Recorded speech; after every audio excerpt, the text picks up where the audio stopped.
You're watching Golf Center on WHHI Sports. We're your hosts. I'm Heather Carlsberg, joined by Chris Tremblay. Great to have you in the studio today. It's great to be here, Heather. Thank you so much. You know, we've had such an exciting couple weeks here in the low country of golf between the Augusta National Masters being played, RBC Heritage being played, and just this past week, the Liberty Mutual Insurance Legends of Golf was being played. Very exciting over at Savannah Harbor. It really was. It was quite an event and really exciting, if not the best and biggest names in golf have been here in the low country. Some of those names, just to name a few, was Tom Watson, Kenny Perry, Brad Faxon, who was the winner. Winner, you bet. They did really well. In fact, they ended up going 23 under par, which was an outduel for the leader. And at one time, there was actually 7 players and 7 teams, in fact, that were ended up for the win. So, yeah, when you play that better ball format, you can generally get a bottleneck at the top, and that's what happened. But Brad Faxon, a rookie on the Champions Tour, and Jeff Sluman, who's been on for a few years, certainly proved themselves to be worthy, finishing at 23 under par, 1 stroke better than the team of my former college coach, Fred Funk, and Mike Goodis. Mike Goodis, for those of you that don't know, was actually a career amateur up in North Carolina, and when he became old enough for the Champions Tour, he decided to give it a go, and it's panned out pretty well for him. That's for sure. Panned out very well. Yes, he's had a couple victories, and he's made himself a little money out there. And Kenny Perry and Savannah native Gene Sowers, who hasn't been a Champions Tour player very long, he did very well also. They also tied for second. So very big week over there, and kind of brought a conclusion to all of the tour pros either on the Champions Tour or the regular tour being in our area. This week the Champions Tour heads out to Houston to the Woodlands, where Fred Funk is the defender. As a matter of fact, last year he and Tom Lehman battled it out, and it came to the last hole, and Freddie hit a 4-iron in there about 2 feet for birdie and ended up winning by a shot. So they return there for this week. Really exciting. Good stuff. And I'm not sure if you were there, Chris, but not only did the Liberty Mutuals have an exciting tournament and event, but they also ended up doing a free concert that they put on for Savannah and all the fans on Friday and spectators. evening. I heard it was really great. It was a blast. Yeah. Lone Star was the big performance, and I actually ended up going there, and it was set right on the range. It was a beautiful evening, and the night before, Lionel Richie was actually there performing. So we've really been having a celebrity host going on. All the stars were there, you know, all the stars were there, that's for sure. Shall we jump over to the PGA Tour? Let's do it. Because it was a big week for Billy Horschel, who garnered his first victory after some really good performances this year. He got it going in New Orleans and making himself a 27-foot birdie putt on the last hole. Billy got a little excited, as he should, for his first tour victory. How about it, Heather? I was watching the highlights, and obviously I have to comment on his shoes. He looks great. He was so excited. It was a huge win and his first PGA Tour win. I'm really seeing some momentum coming from him. Watching him in the past tournaments, he really is finishing strong. Yeah. You can see a lot of confidence. He's swinging really well, and obviously he's putting superbly. Yeah, the University of Florida product, like I said, has had a really good year this year. At the Heritage, he actually finished bogey, double bogey to drop out of the top 5, but he still, like I said, has had some great finishes this year. And, you know, kind of let no victory be too easy. You know, he came to 18, which is a par 5 in New Orleans. He had a 1-shot lead. He hit it just in the left rough there, and of course the rain came in and they had to blow the horn, so he had to go in and wait, not just a little bit, it wasn't too long a wait, and when he came back out, he decided to lay up instead of going for it because it was kind of a risk-reward par 5 where there was water on the right. He ended up laying up, hitting a wedge up there 27 feet. Meanwhile, his playing partner, D.A. Points, who was one back, had actually hit a great bunker shot after going for the green in 2, hit a great bunker shot in there about 4 feet, so if Horschel hadn't made it, DA's putt would have been to tie and send it into a playoff, but Billy Horschel makes it. He's a winner on the PGA Tour, and needless to say, when you win, you get to go to the Tournament of Champions next year, the first event of the year, and a lot of other good stuff. So congratulations to Billy Horschel. Many more victories, I'm sure, will come. He is going to be taking the next week off and not going to be playing at the Wells Fargo Championship. But like what you said, coming up with the TPC Sawgrass in May, just a few short weeks away from here, he will be joining them. You need to have a little R&R after a big win. You know, you need to celebrate just a little. Okay, let's should we cut it over to the LPGA was an exciting North Texas shootout in MB Park again. ended up concluding playing terrifically, and what I really am not only respecting her game more and more. I was watching an interview on her, and before, just a little background on NB Park, when she came here to play in the United States, she did not even know a word of English. And she was even saying when she would be playing golf, she would not even know, obviously, how to speak to say, can you please take out the pin? Can you stay there? What's the yardage? And I thought it was really fascinating and extremely just very courageous of her that not only is she dominating in the women's game she's of golf, learning how to say eagle, birdie, par, and win. And she's over learning and how to say over those again. very well. Yes, absolutely. But if you look at her game, she's very methodical out there. Her swing has great pace and tempo. Arms and body move together very well. And needless to say, when you get a player who's playing well and they get some confidence, you get to the last hole, you have a 4-foot birdie putt for the win, and what do? You get up there and make it. That's what you do. And needless to say, I think, she has more victories on her way this year, and she's obviously going to be a force to be reckoned with in all of our major championships that the ladies are going to have. So, with that in mind, keep an eye on NB Park. She'll be one to watch this year. That's all the time we have for this segment. We'll be back. You're watching Golf Center here on WHHI-TV Sports.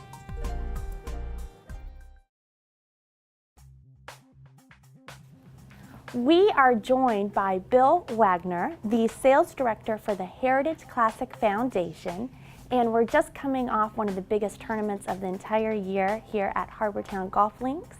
And Bill, you had a large part of that doing. Can you please share with us a little bit of what's been going on afterwards? Well, afterwards, it's kind of like we're sending out all our thank yous, of course, to all of our sponsors, from our patron sponsors to our Skybox sponsors, and also sending out a very important survey to all of our sponsors on how their experience was as far as their sponsorship went, and also what we can do better to enhance their experience at the tournament. Bill, we had some rather challenging weather during tournament week. Last week we had in John Farrell, the director of golf at Harbortown, and we were kind of joking how outerwear sales were up for the week due to the wind and the cold. How did it affect your week and ticket sales and everything in general from your perspective? I think we had a mixed bag of weather, really, starting from Wednesday all the way through Sunday, and I think Sunday had a little bit of effect on us as far as our daily ticket sales, with people watching the weather and decided to stay home and kick their feet up on the coffee table and watch the tournament come to its conclusion. We definitely had some Scottish weather on Sunday, but all in all, it was successful, very much so. We were pretty much flat to last year in ticket sales, which was up last year compared to the year before. So all in all, I think it was very, very successful no matter what the weather was. Well, like John brought up last week, with the weather on Sunday, especially with all the wind, and Harbortown being a golf course that, needless to say, has quite a few sea pines. One of the big worries was obviously limbs falling off or things falling from the trees, and fortunately, I don't think we experienced anybody having any issues at all with health or anybody getting injured. So, that was certainly an area where we could have had some problems, and it didn't pan out that way. So, absolutely. Lucky for us. Absolutely. And Bill, can you share with us too, so you guys just finished off this tournament and the Heritage Classic Foundation. What is your staff and what are you doing now? Are you guys taking a nice extended break? Are you still busy starting up for next year? Tell me what you and your core team is working on right now. Well, we already start for next year during the tournament. So basically everything is in gear right now to start the renewal process of our sponsorships and to do meetings basically on a daily basis to while it's fresh in our mind on logistics as far as the tournament is concerned, parking, etc. So we're in full mode right now, and like my friends say, what am I going to do for the next 6 months? Am I going to take vacation? And I say, well, not really. It's already started. So we're already in gear for 2014. So I would That's assume incredible. that, as soon as the tournament's over, I shouldn't say I assume, but I would think that it'd be one of the things that you do is immediately kind of sit down and figure out what we liked about the tournament this year, maybe some of the things we can do a little bit better for next year. Do you have meetings like that right away, or do you ponder for a little while? We do, right away while it's fresh in our minds, and also while it's fresh in our sponsors' minds. We send out the survey to get their experience, and we go from there as far as fine-tuning what we can do for them on the course and off the course. So you're looking for input from all areas to see where it is you can improve for next year? Absolutely. The learning process continues. That's what makes The a only way to great go. team and a great tournament and a large success. We're so glad to get to speak with you again. Thank you for your time and input. And we're going to be continuing next with Steve Wilmot, the Director in Tournaments. So thank you very much.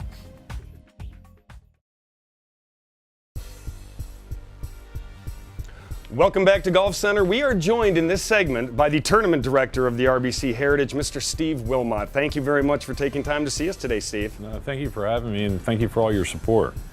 Hey, needless to say, you've just come off a couple of big weeks. Like we were talking about off air, the week after the tournament sometimes is even bigger for you than the week of the tournament. Let's talk about RBC and Boeing a little bit. It's the second year that we've had them on as title and presenting sponsor. How's that working out, and how did it grow in year two? Well, actually, it's working out great, and to think of where and who we might have had as title sponsors, and RBC wouldn't be here without Boeing. Boeing wouldn't be here with RBC, and of course, the third component is the town in this. But you know, the good news is the fact that we have these partners. The bad news is it's tough because they both would like more, and that's a great problem for us to have.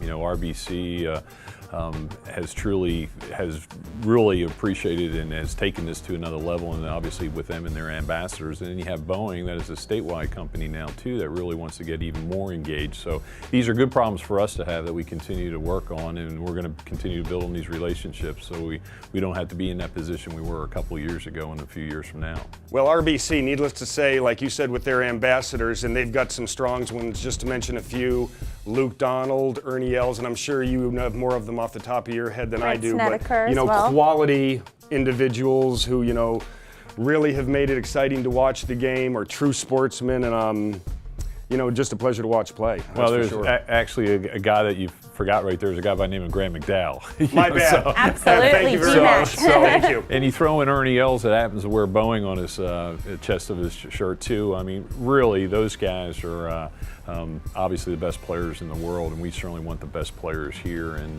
you know, we've gotten to know RBC well enough that these players aren't required to be here during the tournament. It's not in their contract that they have to show up, and they were a big part of a couple years ago when we were trying to sell this event that RBC went up to Ernie Els and went up to Luke Donald, went up to Jim Furyk and said, hey, tell me something, tell me why we shouldn't be here. And every one of them said, if you can be here, and that's why they're here today. And we're fortunate to be able to have Hunter Mahan and others here with us as well. And Steve, and with the strong relationship you guys have with the RBC, can you share with us a little bit more of the impact that it drives to South Carolina and the Low Country that we're fortunate enough to live in?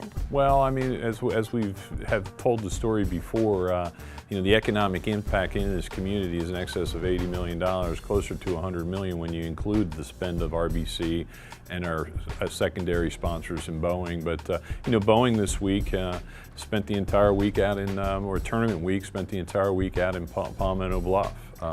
Yeah, you're right. I actually just ran a golf tournament for them this week by Boeing. It went excellent. Yeah, and they loved it. Well, and that's and then here RBC has everybody down pretty much on campus, on site down at Hilton Head. But fortunately for us too, which is great, what's happening in this community is the fact of what the Westin has done and what Sonesta and the Omni and the commitment that the Sea Pines Resort has to the community, but also the tournament as well. That it's not just great for all these properties, but it's great for this community, and we certainly from the tournament will benefit from that, which will certainly help us as well down the road in negotiations and moving forward.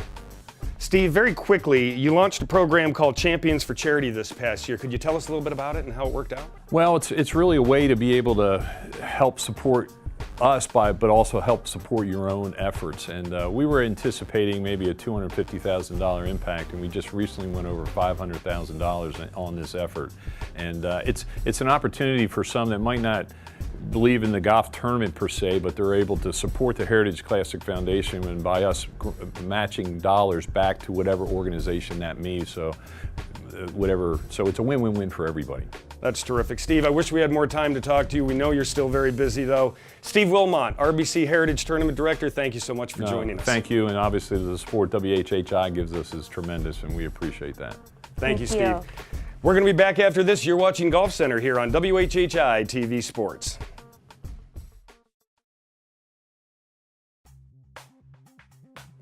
Welcome back to Golf Center. We are joined in this segment by LPGA Master Professional, Dr. Jean Harris. Dr. Jean, thank you so much for joining us today. Oh, thank you for having me on the show.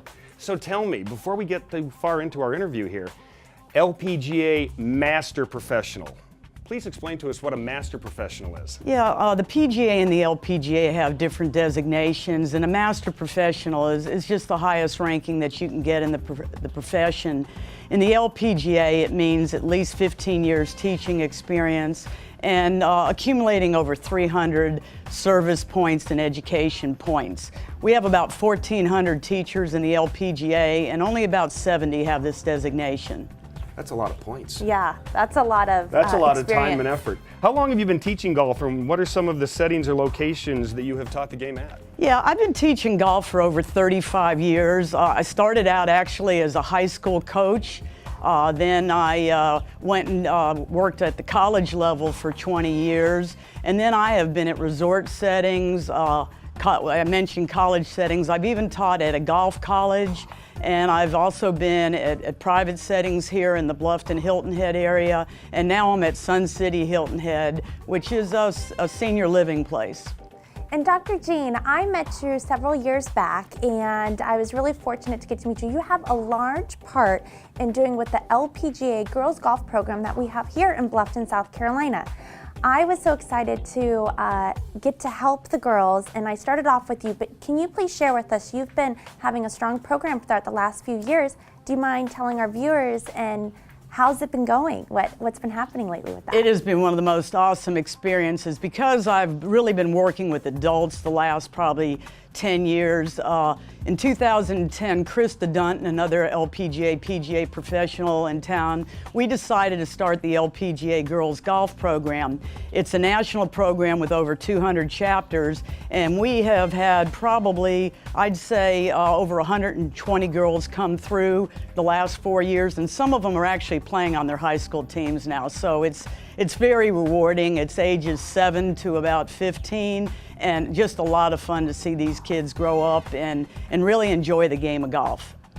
Dr. Jean, very quickly, you're at Sun City now. What do you enjoy about Sun City? I really think it's my niche. I have a doctorate degree from University of Georgia in adult ed and gerontology, and I have really studied how people age both physically and mentally, and I really incorporated in my golf teaching. As we get older, our attention span gets a little shorter, and maybe we need a little more notes, and I definitely work with helping them physically to enjoy the game better. Well, Dr. Jean Harris, LPGA Master Professional, we can't thank you enough for joining us today, and we look forward to having you back. Thank you so much. One of the parts of the game that everybody has to do when you play golf is putt. And Heather, I thought it'd be a good time for us to talk about putting a little bit, seeing now that we're done with the RBC Heritage and everything, we can get into playing our own golf games now. So how's your putting? You know, putting's really good, but I always need better instruction, good tips and drills to work on. And I know that you're the master in that, and I've been looking for months and months to talk more golf with you about it. Well, needless to say, no matter who it is, we're always looking to putt better. So let's talk about some of the things that can help you putt a little bit better in general. The first thing is, to putt well, I'm a firm believer, and I think you might be too, that when you get over the putt, you need to be comfortable. Absolutely. If you get over the putt and we're all tight and our hands are tight, hard to have any feel, no distance control. So Heather, let's talk first about how we set up, and we're going to talk about putting conventionally today. We're not going to talk about the belly putter or the long putter. We're putting conventionally today, okay? So let's talk about setting up. Okay. And the first thing we want to do is make sure we get into a position when we putt where we are bent over and to the point where our arms can kind of hang just like that. Because after all, we're trying to make the putter especially work more like a pendulum. Free motion. So more than anything, we want to make sure we get ourselves in a position where our arms can swing up and down the line. If we stand up too tall when we putt, it's very easy to get it going around us. So we want to make sure that we keep it as square as possible for as long as we can. So let's get nice and comfortable. So there you are right there. As you can see, Heather's arms are hanging right down from her shoulder. Okay, nice tilt in the spine. All right, how do you feel? Okay. I feel really good. I feel that I can remain in this position for a long time without hurting my back. And Okay, being so you could do some practice without hurting yourself. Yes, absolutely. And one way you can work on this at home is to put your head right against the wall and practice doing this because that'll keep your head nice and still. So now that our head's nice and still, we're going to Okay. keep that there. One of the other things we like to keep our eye on is making sure that, now go ahead and start making your stroke, Okay. that we don't move our legs. Because it's very, very common a lot of times. I see a lot of people when they putt, they get here and they start doing a little bit of that, and needless to say, that can get you offline very easy, okay? So, we're nice and comfortable now. Okay. Let's talk about holding the putter. If you just grip it with all 10 fingers for me. All 10? All 10. Okay. Let's put all 10 fingers on there. Okay. And now we're going to take your left index finger and run it down the outside. Now pull your right index to your right hand up. That's called the reverse overlap grip right there. You'll see Tiger and many others using this grip that putt conventionally. Okay, let's put that putter right down there now. Okay. Okay, that's a 35-inch putter. It might be a little bit longer than you used to, so if you feel like you want to choke down on it, please That's do a okay. little bit. All right. Okay, and now start making your stroke right there, keeping your head and knees dead still. Okay, I'm going to take the putter back now. Okay. Put your hands together again like they were. All right. Do that again. This Okay, is now a good put the. feeling that you can feel it that now. you're Put the doing. putter back in your hands. Okay. And what are you feeling there? You know, I'm feeling I'm really stable. I'm feeling that my shoulders and arms are really working well with a one unit motion. And that's what we're looking for right there. So, like we talked about, you want to get nice and comfortable. Let your arms hang. Head, knees, body need to be real still. I wish we had more time to talk putting, and we will down the road. Sounds Thank good. you so much, Heather. Thank For my you. co-host, Heather Carlsberg, I'm PGA professional Chris Tremblay. Thanks for joining us here on Golf Center. We'll see you next time.